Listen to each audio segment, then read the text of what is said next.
Good evening, everyone, and welcome to our open house lecture. We're thrilled you're joining us, and just as thrilled to have the pleasure of hearing GSAPP faculty Mabel Wilson, the Nancy and George Rupp Professor of Architecture, Planning and Preservation, and Professor in African American and African Diaspora Studies at Columbia, as well as the Director of the Institute for Research in African American Studies at Columbia University. She is here to share her work with us. Before we start, and as we close this spring lecture series with a bang, I would like us to take a moment and acknowledge that while we are dispersed virtually today, we gather in Lenapehoking, the unceded ancestral homeland of the Lenape peoples. I ask you to join me in acknowledging the Lenape community, their traditional territory, elders, ancestors, and future generations, and in acknowledging our role as an institution, a city, and a nation in the exclusions and erasures of many indigenous peoples and their histories. To say that Mabel Wilson is one of the most influential, powerful, and inspiring figures in our field is no overstatement. In just the last few months, Wilson's work has been recognized by every major architecture and design publication, as well as the leading mainstream media in the US, from Metropolis to Architecture Record, and from the New York Times to the LA Times and NPR, among many others. And as she co-curated and opened one of the most important architecture and design shows in the history of the Museum of Modern Art, Reconstructions, Architecture and Blackness in America, Reconstructions is not only a powerful show that is a reckoning with our discipline's racist, anti-Black, and exclusionary foundations, but also, and just as importantly, a beautiful show about all the future possibilities to alter this past. This show alters the museum's archive and permanent collection in which the work will be included and stands as part of a more inclusive foundation for the future. This summer, Wilson saw the inauguration of the Memorial to Enslaved Laborers at the University of Virginia in Charlottesville, a project she collaborated on with the architecture firm Howler Yoon to honor the thousands of enslaved people whose life and labor laid the foundations for the University of Virginia and whose memory was repeatedly and movingly honored this summer in solidarity with the movement for Black Lives and the Black Lives Matter protests, which swept through the nation then and continue to powerfully reshape it today. Also this summer, the already seminal book, Race and Modern Architecture, A Critical History from the Enlightenment to the Present, was published by the University of Pittsburgh Press, co-edited with and including contributions from Irene Chang and Charles Davis, among many other incisive contributions from leading scholars and practitioners in the field. The book sold out just 3 weeks into the hardcover first printing, an incredible feat and an extraordinary accolade for the publication, as well as a marker of its already transformative status for our disciplines. But to do the quote, what of Mabel Wilson's achievements and the ways in which they are almost single-handedly recasting our field is tonight maybe not as important as pointing to the unique how of Wilson's astonishing trajectory. For Wilson's path is in itself a radical design project for our time, one in which unlearning and being undisciplined, as she has put forth, is central to the crucial advancements and expansions she has contributed to our field, moving it forward through her constant original and critical lateral movements. Wilson is at once an outstanding scholar, writer, and critic. Her first book, Negro Building, Black Americans in the World of Fairs and Museums, published in 2012, was a finalist for the John Hope Franklin Prize for the American Studies Association and a powerful public intellectual. Wilson is a highly sought after curator and collaborator, working with, but also leading and supporting an expansive network of artists and architects around the world, and supporting and mentoring the next generation of exciting scholars and practitioners also from around the world. Some of this happens through her Global Africa Lab, which she co-directs with Professor Mario Gooden. Other work happens through redefining what advocacy practices might look like for architects today through her co-founding of Who Builds Your Architecture, an advocacy project that educates the architectural profession about the problems of globalization and labor. Through her transdisciplinary practice, studio, and Wilson has pioneered new ways to render visible and legible how anti-Black racism shapes the built environment, along with the ways that Blackness creates space of imagination, refusal, and desire. Wilson's contributions have been extensively recognized. She is a United States Artist Ford Fellow in Architecture and Design, and a recipient of the Arts and Letters Award. Her scholarly essays have appeared in numerous journals and books on art and architecture, Black studies, critical geography, urbanism, and memory studies. Her publications include Race and Modern Architecture, From the Enlightenment to Today, Begin with the Past, Building the National Museum of African American History and Culture, Negro Building Black Americans in the World of Fairs and Museums, and she is currently developing the manuscript for her third book, Building Race and Nation, Slavery and Dispossession's Influence on American Civic Architecture. Wilson has received research grants and fellowships from the Institute for the Humanities at the University of Michigan, the Getty Research Institute, the New York State Council for the Arts, the Graham Foundation, and the MacDowell Colony, amongst others. In 2015-2016, she was the Ailsa Mellon Bruce Senior Fellow at the National Gallery of Art Center for Advanced Study in Visual Arts. Wilson received her PhD in American Studies from New York University. Last but not least, Mabel is an always inspiring educator and mentor, a figure who has become not only a model for the many students here at GSAPP, but indeed many students across architecture schools today in the US and beyond. She continues to be an inspiring teacher and mentor for all of us, colleagues, and I know I speak for everyone at the school, and for me also personally, as both the dean and as an architect, when I say to Mabel, thank you for all that you do, for pushing us to be the best possible versions of ourselves every day, through modeling for us, inspiring us, and demanding of us what we continue to expand the possible today and for the future. Please join me in welcoming Mabel Wilson. Thank you, Amale, for that generous and gracious introduction. And I want to say thanks to Lila and May for keeping tonight's presentation in working order. Okay. So good evening. And I just want to follow with Amale's statement that I am speaking on the traditional land and unceded territory of the Munsee Lenape, and I pay respect to their diaspora and honor the past, current, and future presence of the Lenape on their homeland. I'm a GSAPP grad from 1991. And so I also, in many ways, which is what I'm going to talk about tonight, sort of continue. A lot of what I work on are things that actually began with my graduate education at the school. Okay. So this lecture was scheduled a year ago in advance for Open House as a public lecture, and one we didn't realize would be another virtual open house. Nor did we know it would take place while our graduate workers are on strike. So I stand in solidarity with the more than 3,000 workers in their demands for a fair contract. And for more information, please go see their website, #ColumbiaGradUnion.org. So I began Studio Ann in 2007, and I chose the ampersand as a sign that my practice was both collaborative, as in and other people, as well as transdisciplinary, as in and other disciplines. Studio Ann has navigated between written works, architectural projects, installations, performances, and curatorial projects, as Amale mentioned, and in many ways that does make me very undisciplined. But as this early diagram of my practice, Studio Ann, illustrates, critical research finds expression in one form that often leads to a parallel project in another creative modality. And so my talk this evening will explore why I've developed these methods of working in order to situate race and Blackness in the built environment. So during my architectural education at both the undergraduate level at the University of Virginia and the graduate level at GSAPP, I recognized that in order to draw Blackness into architectural discourse and to make visible anti-Black racism in the built realm, that I really did need to transgress the boundaries of architecture.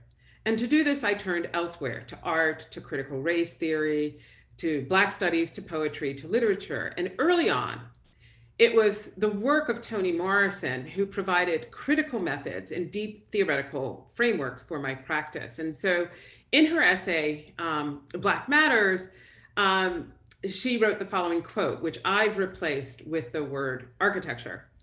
So my efforts to manipulate architecture was not to take standard architecture and use vernacular to decorate or to paint over it, but to carve away its accretions of deceit, blindness, ignorance, paralysis, and sheer malevolence, so that certain kinds of perceptions were not only available, but were inevitable. Now, in Toni Morris's nonfiction works, like Playing in the Dark, Whiteness and the Literary Imagination, I began to understand that it was important to reckon with the ways that the Western episteme, ways of knowing, and ontological framework, that is, ways of being, of whiteness, has made it provisional, if not impossible, for the African, along with the African blackened in the hold of the slave ship, to become the Negro, to attain historical consciousness. This is the subject formation that the West imagines as being modern. In this formation, Blackness is consigned to the past, to the primitive, to the savage, to the not modern, but is wholly necessary, as Morrison writes, to give definition and depth to whiteness. That relegation to being on the threshold of modernity, awaiting development, is, as many have written, a misreading of what it means to be modern. Like Morrison, the poet Norbesi Philip recognizes the trap of the West's discourses. Philip distrusts the language of documents and policies. She's wary of the language of being and of history that cannot, in her mind, account for the Zong massacre, when in 1781, hundreds of enslaved people were tossed overboard to conserve the ship's resources. Once the ship returned to the metropole, the Zong, the slave traders attempted to collect payment, insurance payment for the lost cargo. Those humans turned into property on accounting ledgers and in the court proceedings. Phillips writes of this violence, quote, "The language in which those events took place promulgated the non-being of African peoples, and I distrust its order, which hides disorder, its logic, hiding the illogic, and its rationality, which is simultaneously irrational," end quote. What is modern architecture, if not dedicated to order, logic, and rationality? But can architecture also be hiding the disorder, illogic, and irrationality that is the double bind of modernity, as we see here in this early Republic painting of liberty and slavery?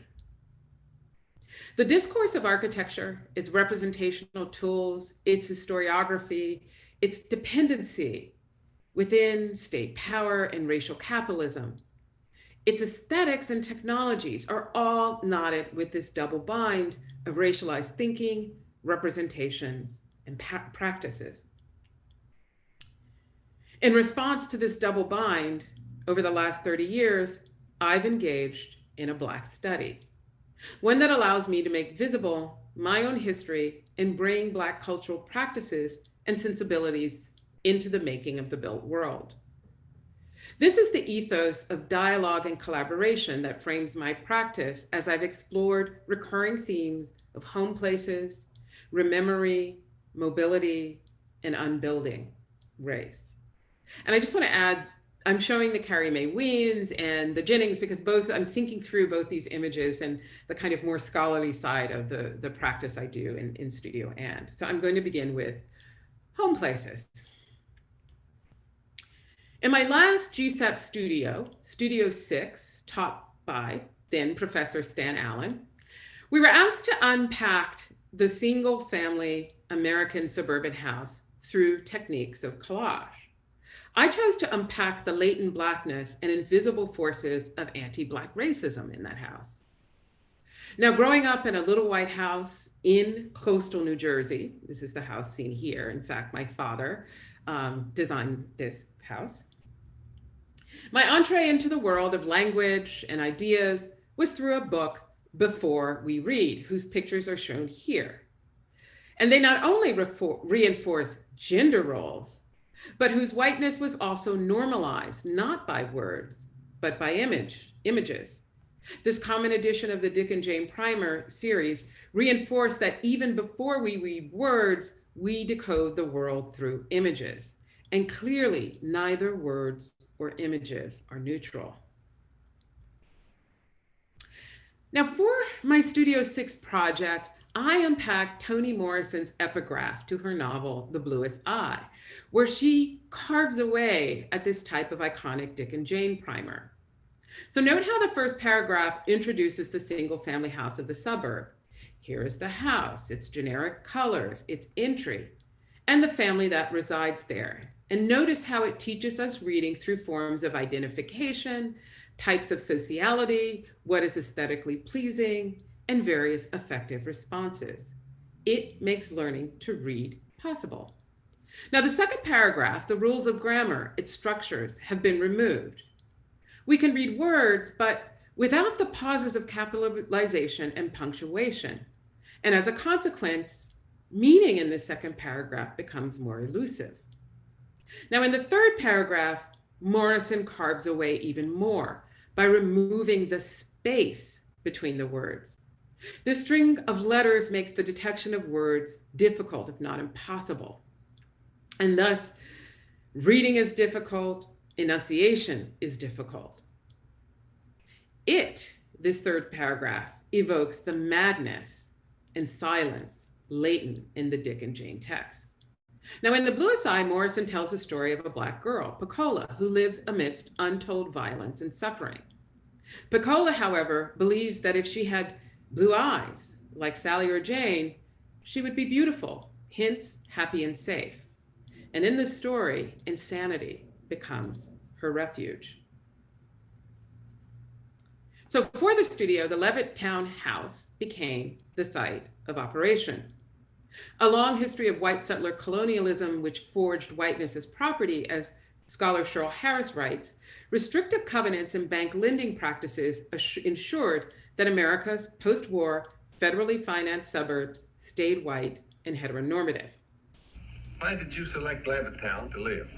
We were looking for a place to buy a home. We looked at Levittown, and we liked the homes here. We liked the advantages that Levittown seemed to offer in comparison to other cities. And we understood that it was going to be all white, and we were very happy to buy a home here. So looking at the plans and sections of the typical Levittown house, I adapted Morrison's strategy of carving away to misread the spatial logic of the house through its representations. Black artists have a long history of working with found objects, and I turned to the assemblage art of Betty Saar, whose liberation of Aunt Jemima became a generative figure in what I call the house for Grigri. The drawings dissected the rooms to find hidden below the stairs, between the walls, inside the cabinets, around the plumbing, under the floors, in the basement, and inside the attic, representations of Blackness, a mask, Aunt Jemima, a charm.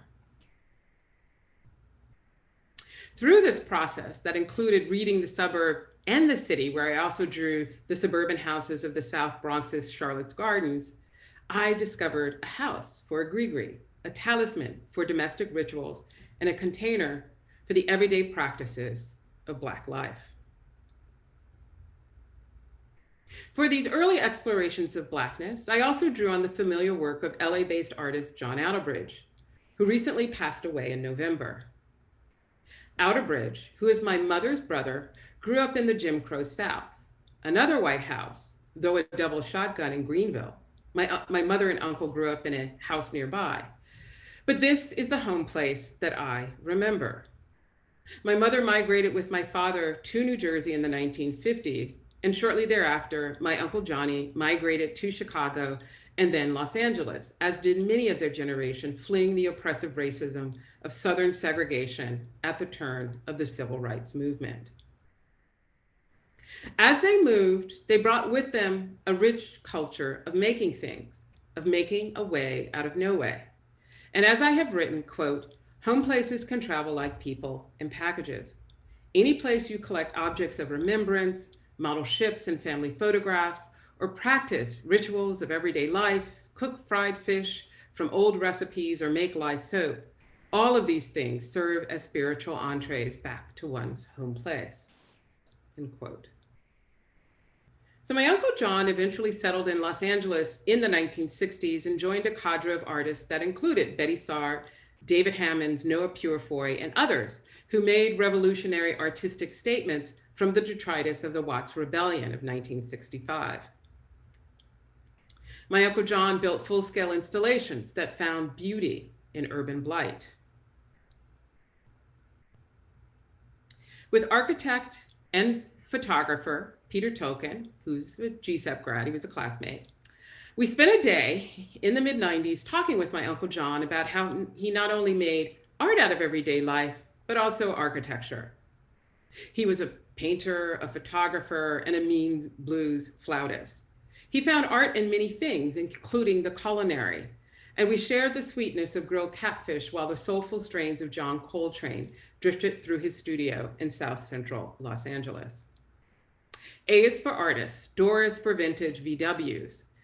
Colors of blue, red, and yellow mark hazardous chemicals for the art making inside.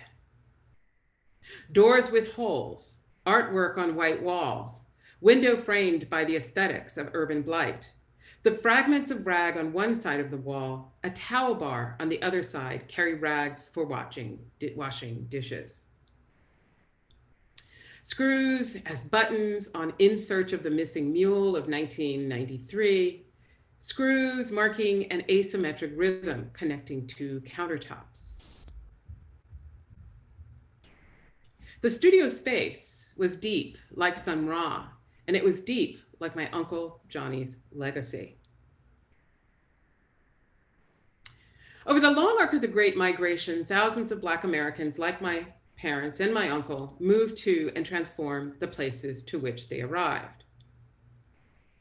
As my colleague Farah Griffin writes in her poignant exploration of migration narratives, Who Set You Flowing, quote, after leaving the South, the next pivotal moment in the migration narrative is the initial confrontation with the urban landscape, usually experienced as a change in time, space, and technology, as well as a different concept of race relation, results in a profound change in the ways in which mechanisms of power work in the city, end quote. So in 1995, I began a partnership, KWA, with an undergraduate classmate, Paul Karyuk, who is also a GSAPP grad. One of our early projects was to explore these familial histories of migration. We were interested in how migration as a force does not alter urban space in immediately apparent ways. Instead, these transformations occur over time and begin within the confines of domestic spaces. And we wanted to chart how these communities appear and disappear and thus fail to be registered as urban traces. The Away Station, a full-scale installation, examines architectural spaces of urban migration. Paul and I imagined a kitchen, a bedroom, a living room, and a bathroom, seen here on the left, typically separated. But for those in migrations, these domestic routines often occur in the same space. An improvised domesticity emerges in the Away Station that cuts through this density into 15 towers. Drawing on the techniques of assemblage art, the Away Station collapses these spaces into a dense amalgam of objects brought in transition. Furniture, clothing, sentimental objects are packed in with newly acquired objects of consumer culture. And that is Paul in the white while we were fabricating the Away Station. And we worked with a really talented architect, Yusuke Buchi, who's a professor at the University of Tokyo today.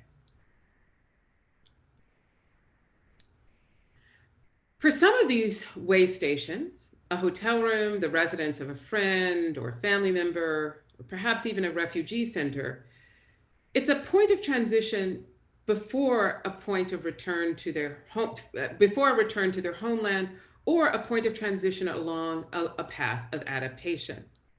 Things and memories packed together into a dense milieu in which the rituals of everyday life unfold.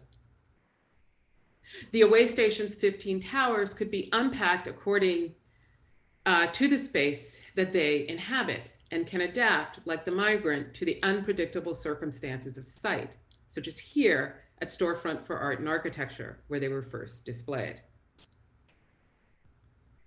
As you walk through the installation, you heard migration narratives. So in New York, two Haitians, Jerry and Jean Urique, tell different stories of fleeing the wrath of the Duvaliers. Alan, an undocumented Filipino woman, tells of her aspirations. And you hear my father explain why he left the segregated South in search of opportunities for his family up north.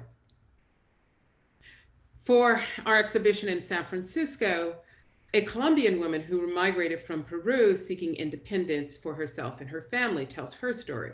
And we interviewed an elderly Chinese American man who left his homeland at age 4 and arrived to San Francisco in 1915.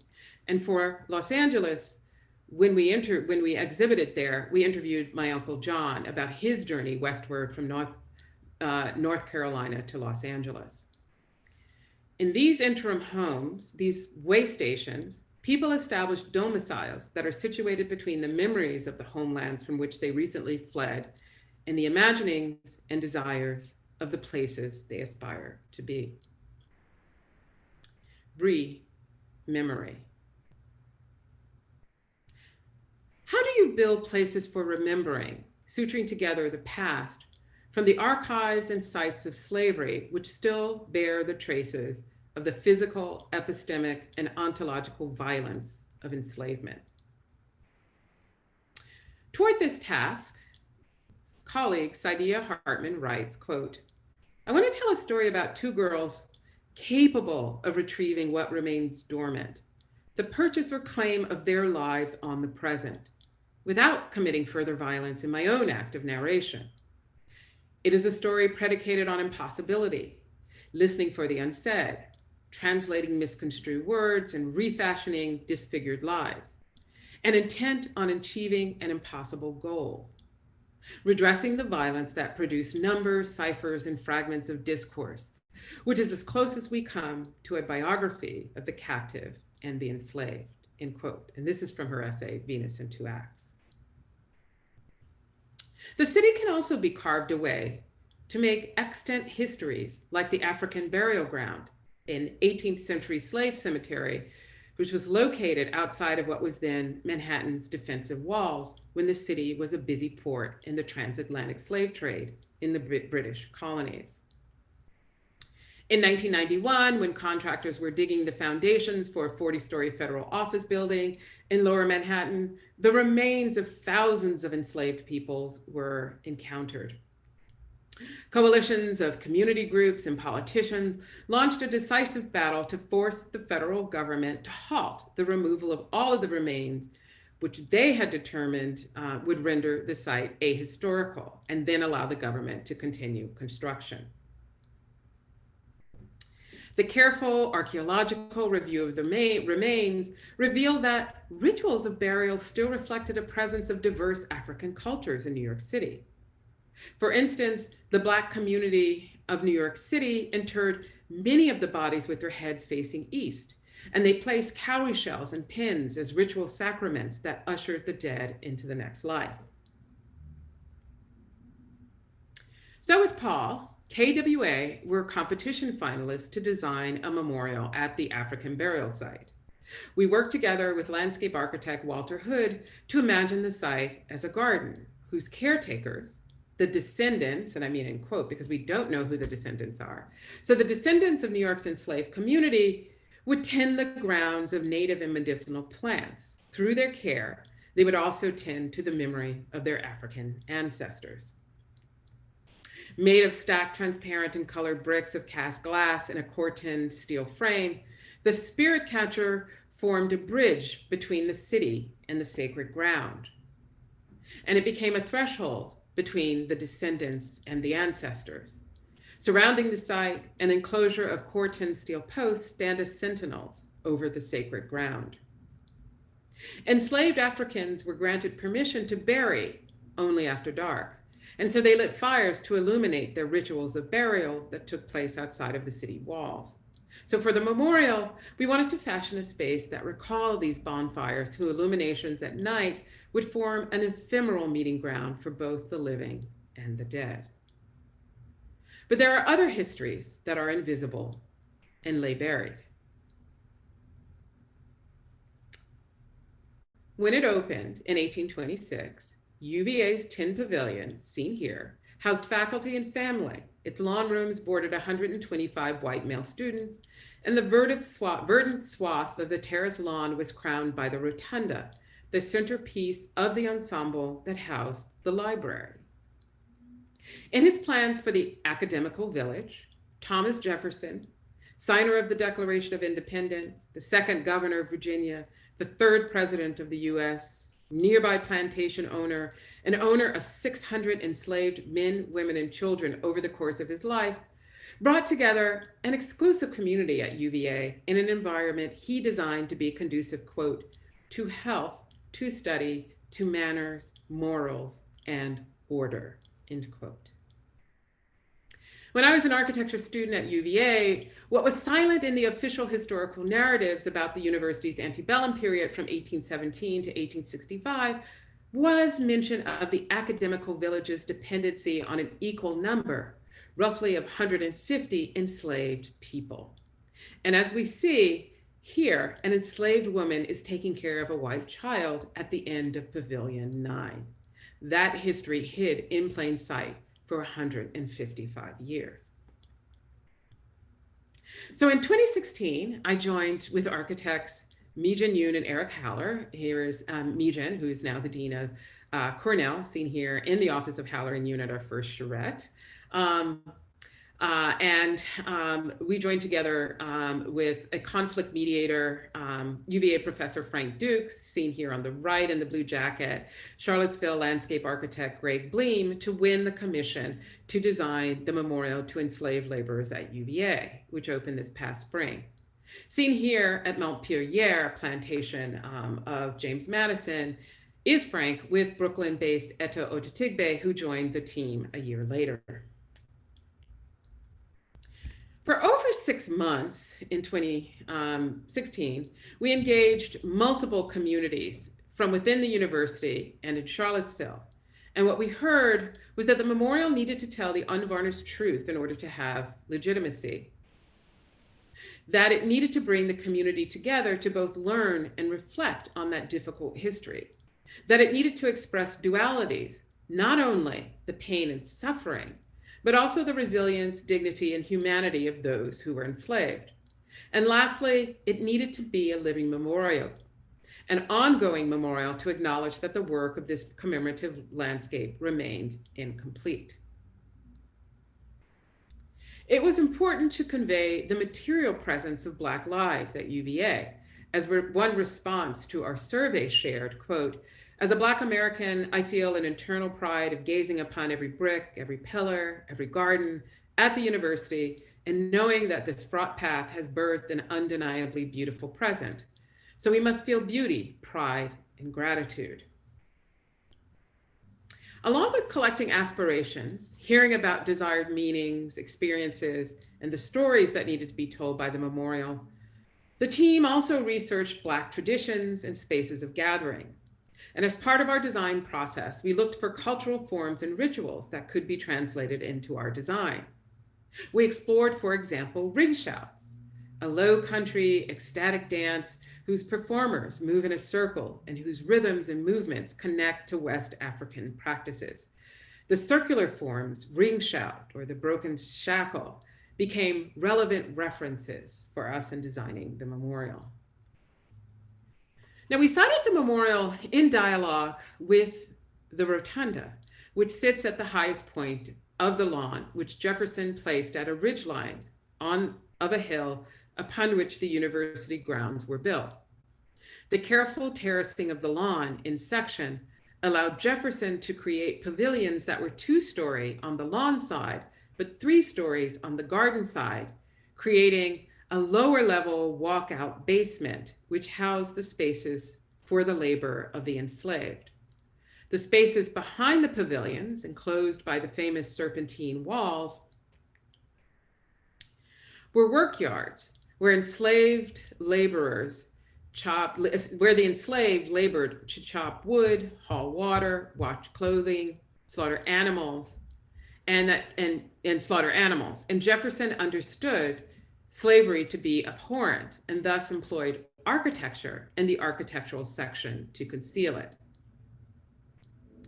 Now, the memorial architecture, in contrast, works to reveal, open, and invite, and utilizing the landscape in the section to create an open bowl-like figure, in contrast to the closed sphere of the rotunda. Both are 80 feet in diameter. So the memorial is oriented northward, the direction of freedom, and the path to the left lays out a step for each year enslaved peoples lived at UVA. The conical intersection creates a series of nested rings fabricated in Virginia mist granite from a nearby quarry. These multiple layers unfold the histories of the enslaved. The center holds a gathering space, which is inscribed by an inner ring which holds the timeline of historical events. The next layer of the ring creates a concave surface of remembrance, and the outer convex surface creates a canvas for commemorative expression. To develop the layers of history in the memorial, we worked closely with a group of committed historians, and whose thoughtful examination of UVA's enslaved community and the history of slavery at the university provided much rich material.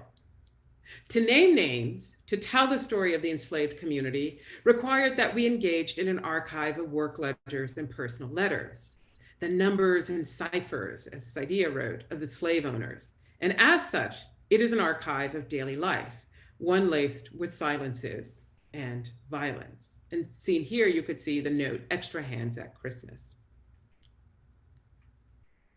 Now, historians estimate that 4,000 men, women, and children built, labored, and lived at UVA from 1817 to 1865.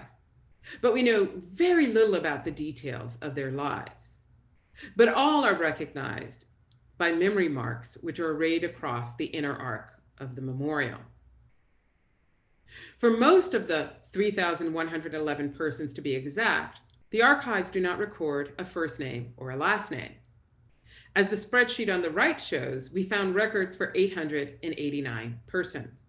And of those 889 references, we know mostly the first name of 577 community members. And for a handful of people, like Isabella Gibbons or Sally Cottrell or Henry Martin, we know a first and last name. For the remaining 311, what we call the unknown unknowns, we used kinship relationships or occupations to remember their lives. Thus, as you walk into the memorial, you become enveloped by this genealogical cloud of names, marks, and relationships. The list of names are traditional features of Western memorials, but given our archive, we had to reimagine social relations and rehumanize the experiences of the enslaved. As a result, visitors engage Henry, Isabella Gibbons, Jack, Jane, Robert, and Randall as families of sisters, grandmothers, uncles, and friends, as workers who took pride in their work as woodcutters, janitors, laundresses, and fiddlers. Carved into the granite, the 4,000 memory marks speak back, sometimes with tears, to their descendants and to us. The community names appear across from a bench with a timeline and a water feature that captures the attention of visitors who learn a very different history of the university. In contrast to the wall of marks and names, which rises and inclines outward, a shallow, near-level water table shares with visitors the history of enslavement at UVA. The 70 historical entries inscribed into the water table begin with the arrival of the enslaved to Virginia in 1619 and ends with the passing of Isabella Gibbons in 1890. The timeline covers the arrival of 10 enslaved laborers to clear the land that would become UVA in 1817 and covers a history of transactions, of work, and violence. A steady stream of shallow water washes over the entire arc of the timeline, referencing libation rituals and the currents of the rivers that carried people to freedom. Isabella Gibbons, a teacher and founder of the Freedman School in Charlottesville, which became the Jefferson School, is the only member of the enslaved community from which the archives have yielded a full name, a date of death, a photograph, and a brief written record of her experiences. She serves as a witness for her community, and this is what she remembers, quote, "Can we forget the crack of the whip, cowhide, whipping post, the auction block, the handcuffs, the spaniels, the iron collar, the Negro trader tearing the young child from its mother's breast as a whelp from the lioness? Have we forgotten that by these horrible cruelties, hundreds of our race have been killed? No, we have not or ever will," end quote. Her remembrance concludes the historical timeline. Artist Eto Otatigbe became interested in layering the information we gleaned from conversations, historical sites, and archives, such as rare photographs of the enslaved at UVA. He was also interested in the rough-hewn tombstones from the Daughter of Zion African American burial ground in Charlottesville, and the vertical quarry marks in stone that would be worked away by skilled masons. We're looking here at a close-up photograph of Isabella Gibbons' eyes. The original image is in the archives of the Boston Public Library because when enslaved by UVA mathematics professor William Barton Rogers, she was enslaved by William Barton Rogers, who would leave for Boston to found MIT. Now, to realize this relief image in granite, the team had to develop a unique process and customized software with our fabricator, Cora Stone, in Madison, Wisconsin. And we were using a technique that Eto had developed in his artwork that produces a lenticular image that can appear and disappear depending on where you're standing in relation to that image. And so the intensity of data was translated from a photograph into a virtual model. Then a machine toolpath was generated to create a virtual surface that was overlaid onto a digital model of the memorial's curved surface. And so this shows you that process. All of this took place digitally, working with remote teams that included UVA's Office of the Architect and our really fantastic contractor for the project, Team Henry. All of this was done before cutting into the stone.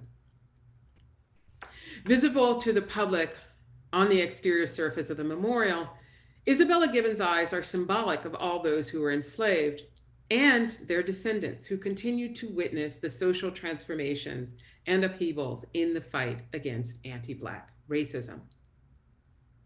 Days after the construction fence at the memorial was removed in June of 2020, UVA's medical school's White Coats for Black Lives organized a protest.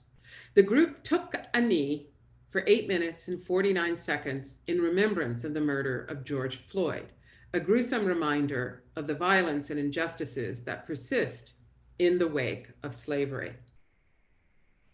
The memorial's reflective and inscribed surfaces, its paths and gathering spaces, commemorate a community of Black men, women, and children who lived lives, who worked, played, wept, died, escaped, resisted, and refused enslavement together. We remember their suffering, their dignity, and their freedom. The memorial to enslaved laborers at the University of Virginia came into fruition through a collective desire to face the past, to reckon with truths, including the horrible cruelties, as Gibbons' quote on the timeline described. With Isabella Gibbons as the witness for and the watcher of her community, the memorial brings together their lives, known and unknown to ours. Mobility. For Toni Morrison, it is not technology that is the hallmark of modernity, but migration, with the transatlantic slave trade commencing one of the longest and largest forced migrations in human history, whose trails are still followed by the circuits of global trade and mobility. And the photo video project, Listening There, Scenes from Ghana, with architect photographer Peter Tolkien, we wanted to examine modernism in the African continent. What curator and theorist Okwe and Weiser argues accomplishes modernity in a different manner. One that, quote, one that is, quote, not founded on an ideology of the universal, nor is it based on the recognition and assimilation of an autonomous European modernism, or on the continuity of the colonial project, end quote. In our research and exhibition shown here at Studio X New York in 2010, and there's Peter in the green shirt with Felicity Scott, colleague at GSAPP, and Ikem Okoye, an art historian at the University of Delaware, Peter and I decided to take up Nweezer's charge and look closely at African modernism, more specifically the modern architecture of Ghana. From these visits, we wanted to know, as an architecture that mixed the global with the local, how was tropical modernism an architecture that was able to embody or not the unstable and emerging values of a post-colonial world? What were the stories of modernity to be learned from looking at these works and their context? And as outsiders, we asked ourselves, rather than look, what if we listened instead?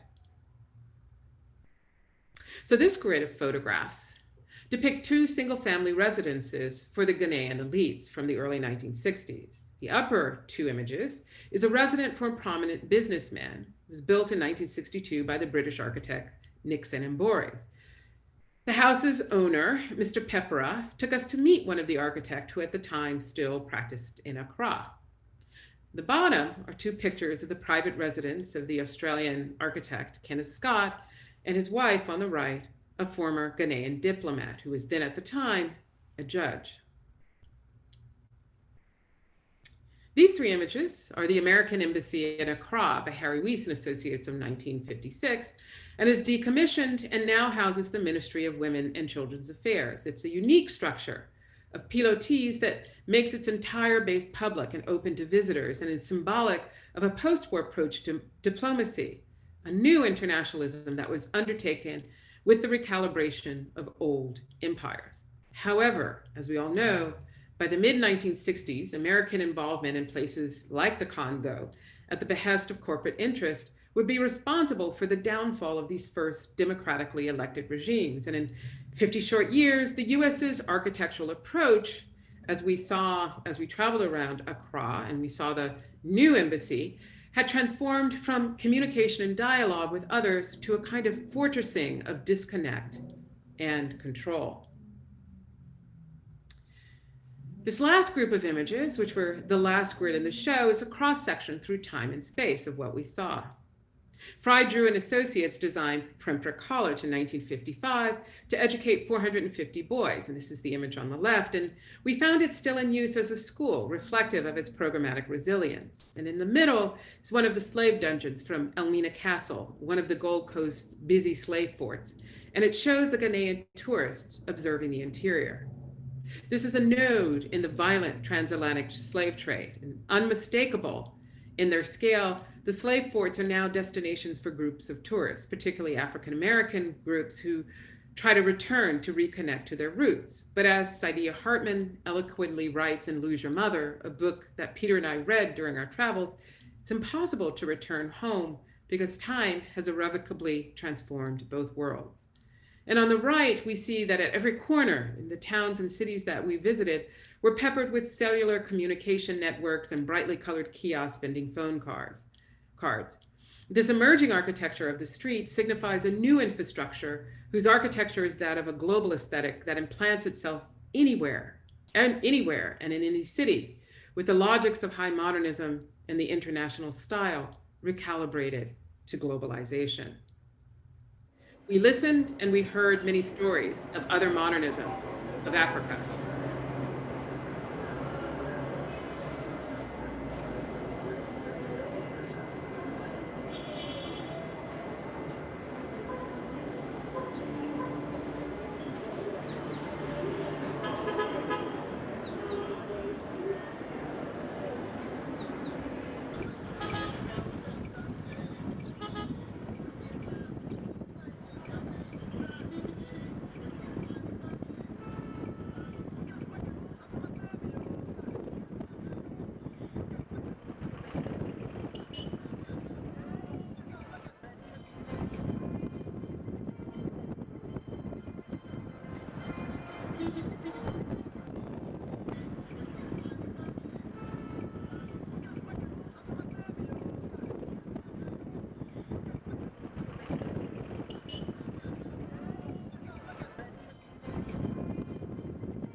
So in 2012, I co-founded Global Africa Lab, GAL as we call it, with my GSAPP colleague Mario Gooden to explore the spatial topologies of the African continent and its diaspora. I'm showing here work from a 2017 summer workshop we did with GSAPP students in Harare, Zimbabwe.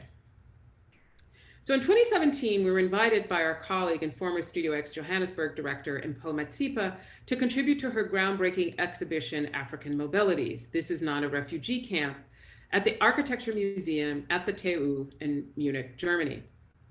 For the pedagogical component of the exhibition, asked of all contributors to African Mobilities, we organized a workshop on the themes of our project, Immobility and the Afro-Imaginary. And we gathered together students from across programs at GSAPP and from students from schools around New York City. The New York Exchange workshop ended with a public discussion at Gavin Brown's Enterprise in Harlem with the Black Chalk Collective, American artist, and our GSAPP colleague, Justin Moore. Of mobility, Mpho Matsipa observes, quote, "Freedom remains a scarce and unequally distributed commodity, and how the freedom to move is increasingly becoming the principal stratifier in the longue durée of modernity, coloniality, and neoliberal capitalism," end quote. And so the exhibition, African Mobilities, crafted a counter-cartography of the predominant discourse of displacement and crisis associated with the mobility of Black bodies on the continent and in the diaspora. GAL imagined speculative futures crafted out of the precarity forged by colonial and neoliberal legacies across the globe. And for New York City, it translated into a 2-channel video seen here, Immobility and the Afro-Imaginary.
most northern cities now are engaged in something called urban renewal, which means moving the Negroes out. It means Negro removal. That is what it means. And the federal government is an accomplice to this fact.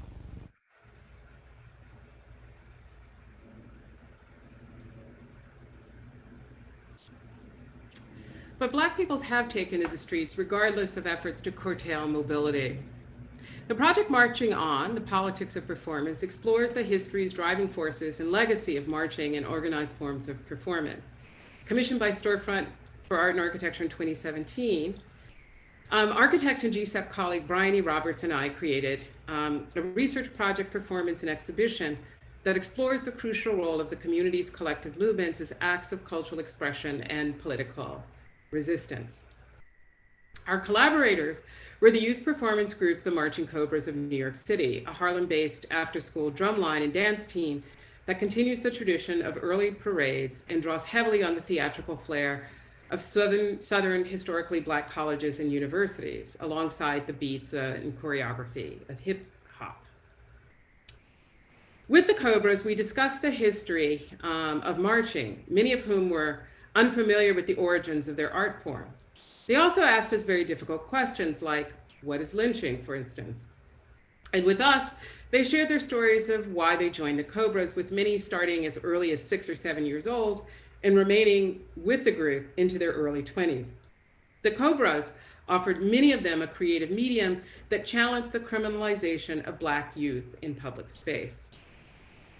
We shared with them the history of the 1917 silent march against racial violence organized by W.E.B. Du Bois, with references to the, we also shared with them references to the revered Harlem Hellfighters, a Black unit that fought nobly alongside French troops in World War I when racist American troops refused their aid.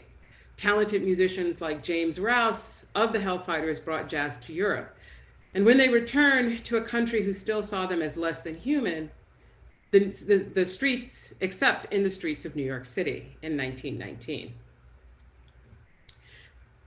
We showed the Cobras how and why Black people took to the streets to be in public, an implicit protest against white supremacy and anti-Black racism.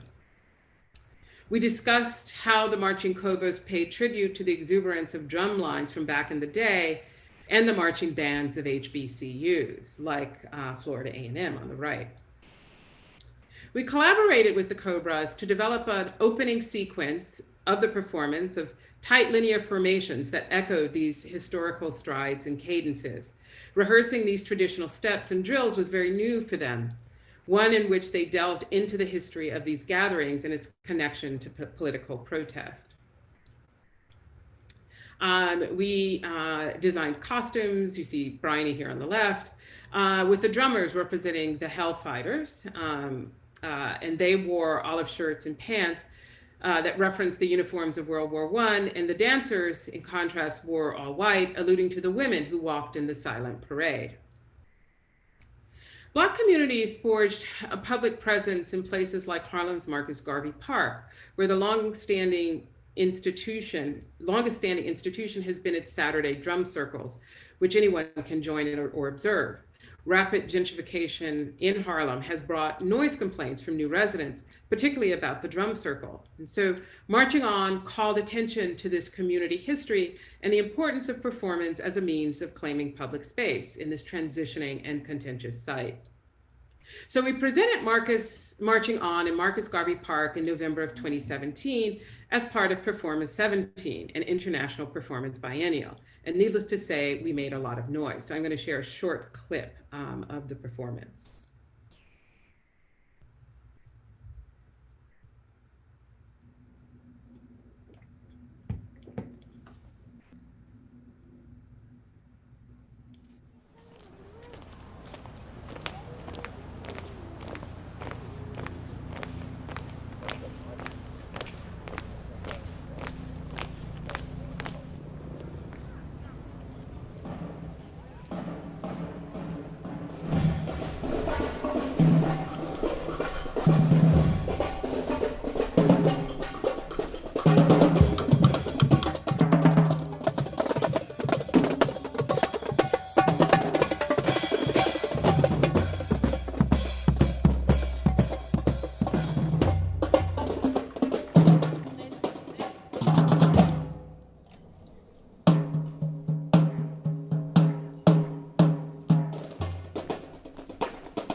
months after the live performances, we opened an exhibition at Storefront that presented Marching On's historical material that provided the basis for the performance. And we hung artist Jenica Henselman's portraits of the costume cobras in the park, in Marcus Garvey Park, to draw out the unique individual characters that comprise the act and celebrate Black youth's talent and aspirations.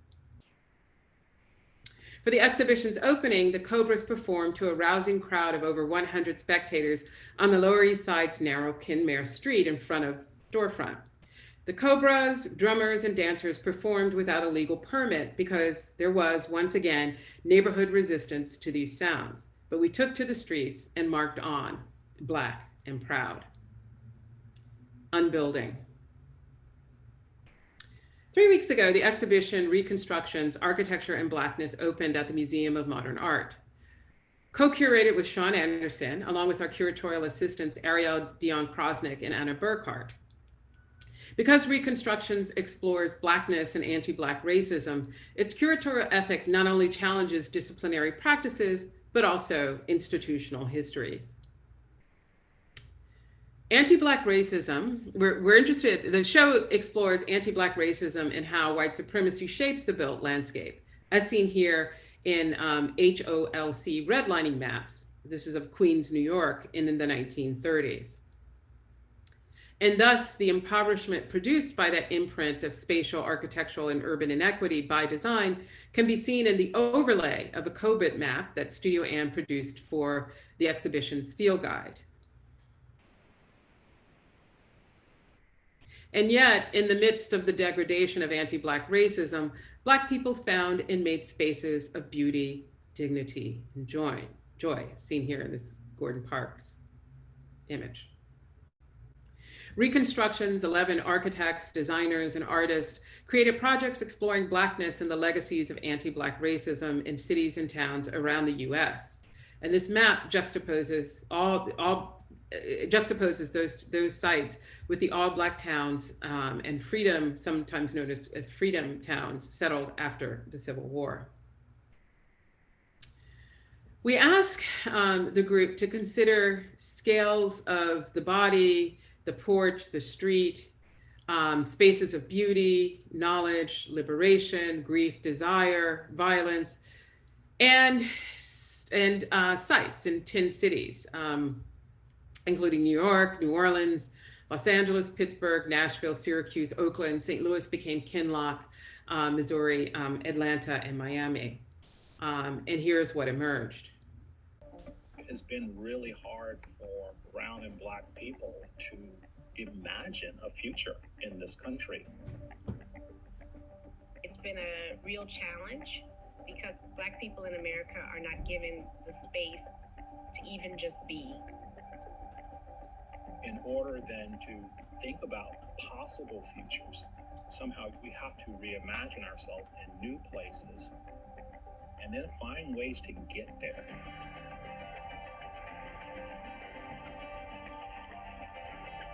We're not just interrogating America's history with Blackness,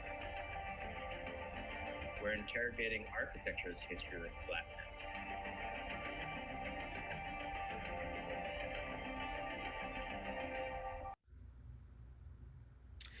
So here you see several works in the galleries, and I encourage everyone who's in New York to really see the show. In the center is Lake Geef. This is Frozen Neighborhoods, a dystopic Afrofuturist interpretation of Crown Heights, Brooklyn.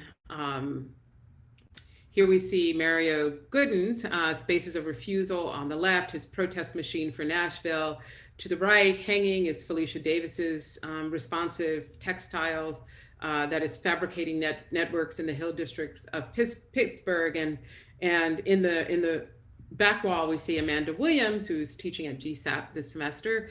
Her project is We're Not Down There, We're Over Here, which is about Kinloch, Missouri.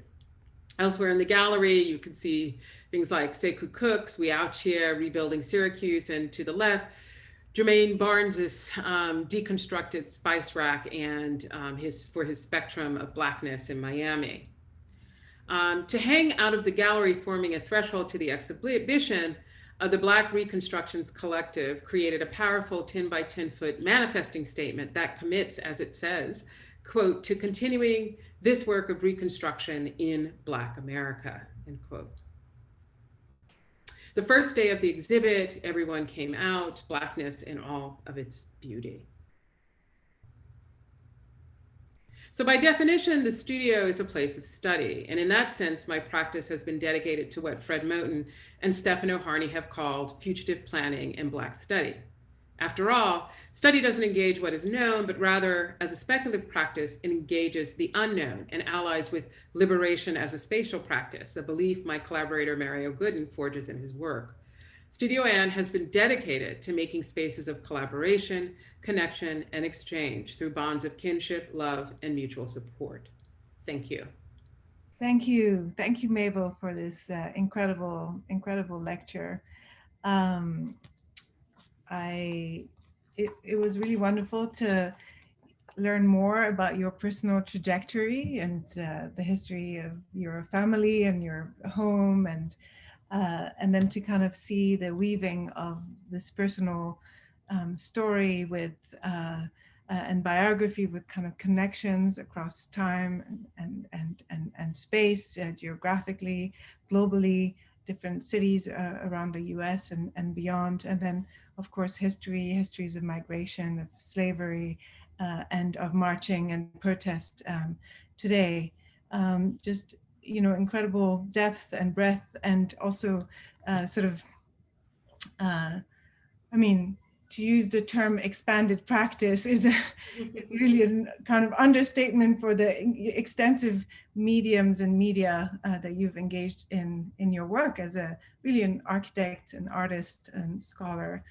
So truly inspiring. And as tonight is open house, I guess my first question, which I think as students apply to architecture school, is what is the place of the personal in architecture, and how to kind of trace that through one's work, given kind of situations where both as students and as architects, we are constantly constrained with the desires or histories and projections of others. And when it, you know, as you reflect in time, which has been amazing, these threads kind of, for someone starting, what would you say about the personal in the work? Mm-hmm. Yeah, no, thank you for that great question about, you know, like what to do with the personal. I mean, I think it was when I started to maybe draw on my personal experiences that I became more comfortable in learning design, you know, and sort of understand like how the work could be meaningful to me and the kind of spaces that I wanted to make. It was very difficult in my undergraduate education because it was just a very formal and very weirdly alien to me. And I was fortunate that I bailed my fourth year and I went to the AA in London and spent a semester, basically a term there. I probably could have stayed the whole year, but came back to UVA. And that moment in the AA and that way of teaching allowed for very much, I mean, there were people literally from all over the world, from Nigeria and from Greece and Ireland in my unit. And it was amazing how the pedagogical approach allowed people to kind of bring their own experiences into the work. And, you know, that taught me something that, you know, I thought, okay, I have to capture it. And that was part of the reason I came to Columbia anyway, because I knew Bernard Tschumi, this new dean, had taught at the AA, and, you know, his friends were there, like Zaha Hadid, you know, Nigel Coates. And so, I don't know, there was just something about that said this would be a good place to test that. And also just part of it just came from, you know, as I've described it in the past, is basically being a vampire. It's like never seeing your own experiences reflected in the things that you were learning. I think that's maybe less so now with the effort to kind of like decolonize architectural history and to be more expansive and critical about architectural education. But at the time, for me, it was really difficult. And so I started to look at art and, thought about going into art. I thought about going to planning for a while. Like I was looking for my exit route out of architecture because I could never quite feel at home in my own education. I'm glad you didn't leave and instead brought everything into the discipline and kind of blowing it up. So in beautiful ways. Well, certainly the formal, I mean, the work is beautiful. I loved seeing the first project, the Away Station, which seems so contemporary still, and both in its narrative, but also in its making and its presence. And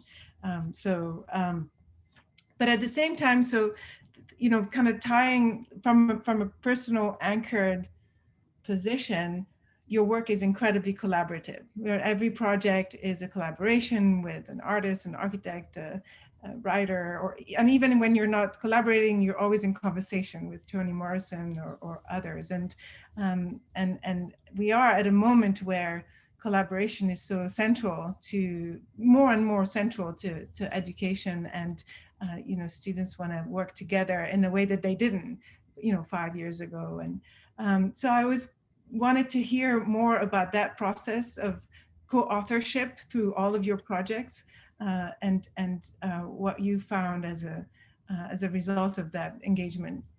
Yeah. I mean, I like collaborate. One, you just learn. I mean, like I feel like by working with others, it's just you learn so much. And that's the great thing about studio. It's like you're not studying alone, you're studying with all these other people, and that you're watching someone else's project develop, but you're also learning from them and they're talking to you. Which is why so many of my collaborators are my classmates, whether from undergrad or even Columbia for that matter. And so that was a very important part, I think, of just how I developed, and, and then, like working in practices like Bousman Gill, Leslie Gill, for example, and Karen Bousman, that was also a very collaborative practice where you brought something to the office, but the office gave you back. So, I learned even professionally that you can have those experiences. Not all of my professional experiences were like that, but that one certainly was. So as along the way, I'm really kind of learning these various ways in which collaboration can be fruitful, but also, thinking about the ways in which, like, particularly the profession of architecture it's very patriarchal, it's very top down, it privileges both whiteness and maleness in ways, and singularity and genius, that in a way negates the fact that, practice is always collaborative. I mean, there's so many people that are engaged, and I appreciate the kind of film industry, because it, like you get those closing credits and you realize, oh my God, all these people went to make whatever. So it's sort of recognized that, and architecture is that way, but somehow the ways in which history records architecture, it always associates it with singular genius. And that's a lot of, I think, what my work, the practice, but also the scholarly work has really tried to challenge in many ways. And I think it's very interesting. I was thinking about the event with the Black Reconstruction Collective, and who kind of wanted to undermine, it was so clear, this kind of singular genius authorship. Oh, now we are finally at MoMA, and kind of sort of undid this by kind of coming together and forming this collective as a project, which I think is was a very powerful thing. Wanted to talk about representation, but I'm sure it will come up in the questions, and I want to make sure there's enough time. So let me. I know the first question from an anonymous attendee. In pulling forth the fragments of histories into view and locating and symbolizing the gaps and absence of evidence, do you feel that your work is coalescing into a new toolbox of, quote, cultural techniques that will help architecture and the arts unpack its relation to racism? Yes. I think that's great. I need to cut and paste that, whoever put that in there. Yeah, I think that's a really great summary. Yeah, in some respects. But I always wonder about that Audre Lorde, and I've said this before, like, can the master's tool unpack the master's, dismantle the master's house. And I'm kind of still out on that. But I do think making visible and opening out for discussion, and even for people to recognize the tools, like that we receive a set of ideas, and that those ideas come from somewhere. They are never neutral, and they have their own histories and problematics. And it's important to do that. And sometimes it's hard, I think, for example, as an undergrad, but even as a master's student, you're supposed to be mastering it, right? A set of skills. But I still think it's open, it's definitely open for doubt and interrogation. And I have to say, I think that's something that I actually learned from GSAPP. I think GSAPP did that quite well, certainly in my own education. And I think it's amazing it ties to, all these different mediums that you're working with, and just going to performance, going to video, going, almost kind of as in itself a questioning of the tools that we use as architects. So a question from Emmanuel Olunkwa. What are some of the sacrifices that you had to make to extend yourself to meet the work? How do you situate yourself in architecture now? How has your relationship changed since you first began practicing and theorizing to what you're doing now? Sacrifice. Wow, that's a good question, Emmanuel. I mean, I do think that, I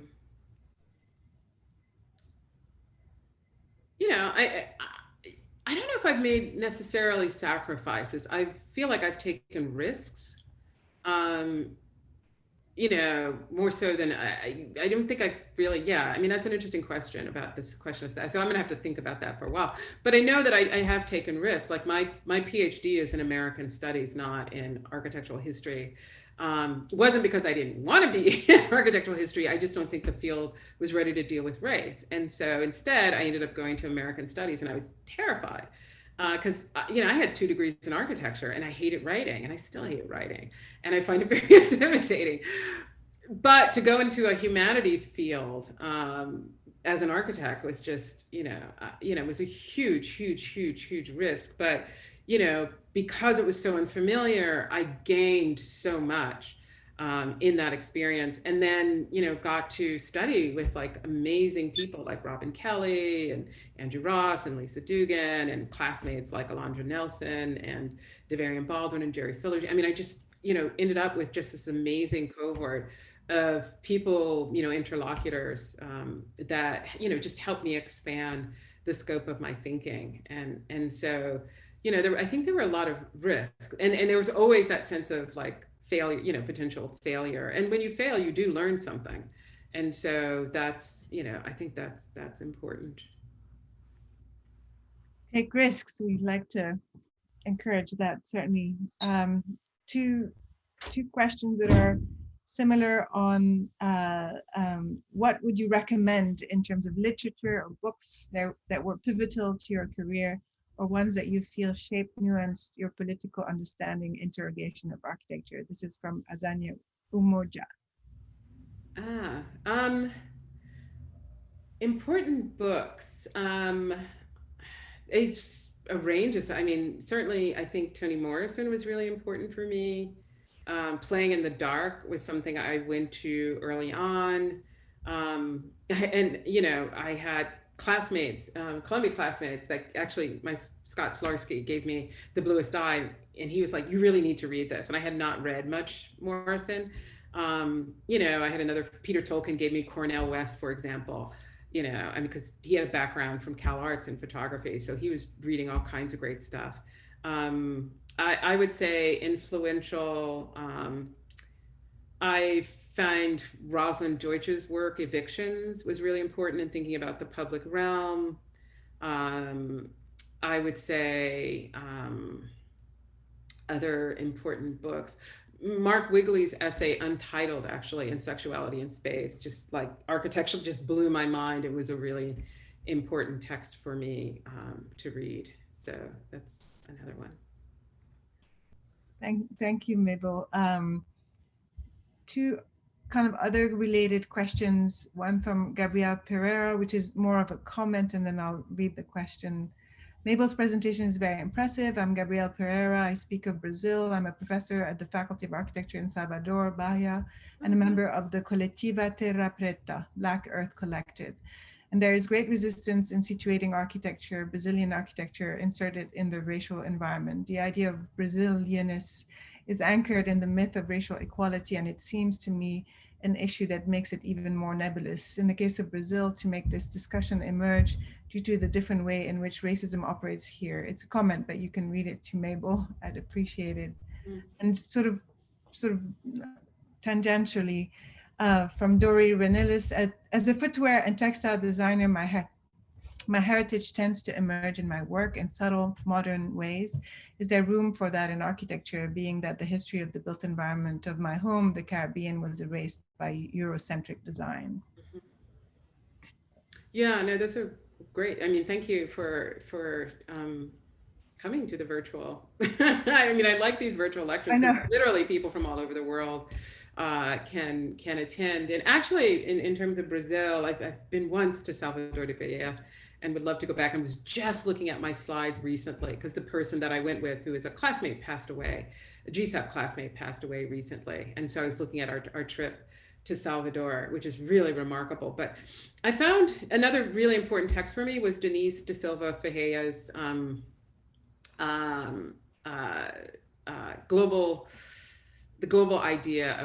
toward a global idea of race. And she has an amazing, she's a Brazilian scholar, but she has an amazing chapter on kind of like the analytics of race in Brazil. And that really shows you how race becomes operated on a very different language or set of relations than, for example, in the United States. And so, yeah, I mean, I think that's absolutely right. And I think that I like to think about the racial as a category that is like capitalism. It is worldwide. It is everywhere. It is in Africa. It is in Asia. It works with colonialism, capitalism, you know, the kind of modern state formations to produce inequalities that are exploitable. I mean, that's the work that race does.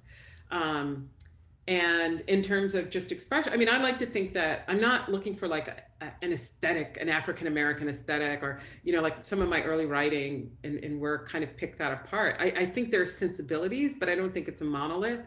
But I do think there are sensibilities of making that are continuous and that sort of emerge from, you know, the production of a diaspora, for example. But, you know, I'm gonna do a project with a group in South Africa. You know, it's a collective. It's another collective, but we're working with a group in Johannesburg. But part of the project is to understand, like, what is black? Our conversations around Blackness, often in the U.S., are very different around conversations of Blackness in the context like South Africa. So to really start to explore those meanings is that project. And you've answered the question from Toshukwe Uyan in a way. While there are similarities between them, the experience of Blackness differs across the African diaspora. What are your thoughts on unifying these perspectives into a collective that can bridge these communities and people in a way that's the work you're currently engaged in? Yeah, it's a great, I mean, you could see some of the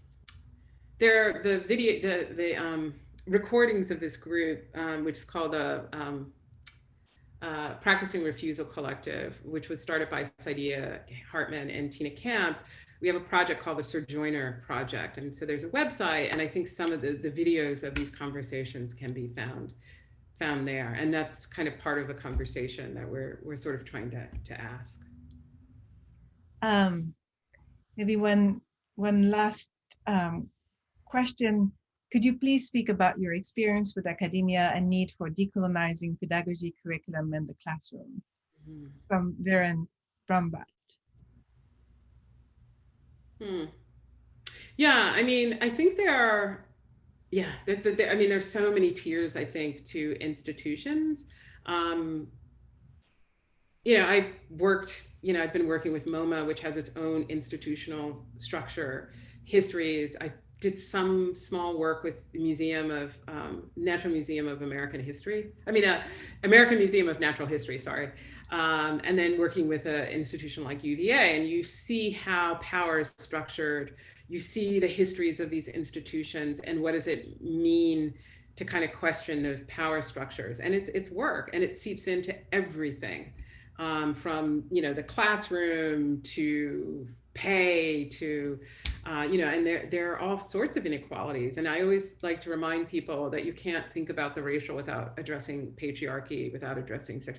These regimes of powers are often intersecting, as Kimberly Crenshaw brings up. And so, yeah, you kind of have to have across the board conversation.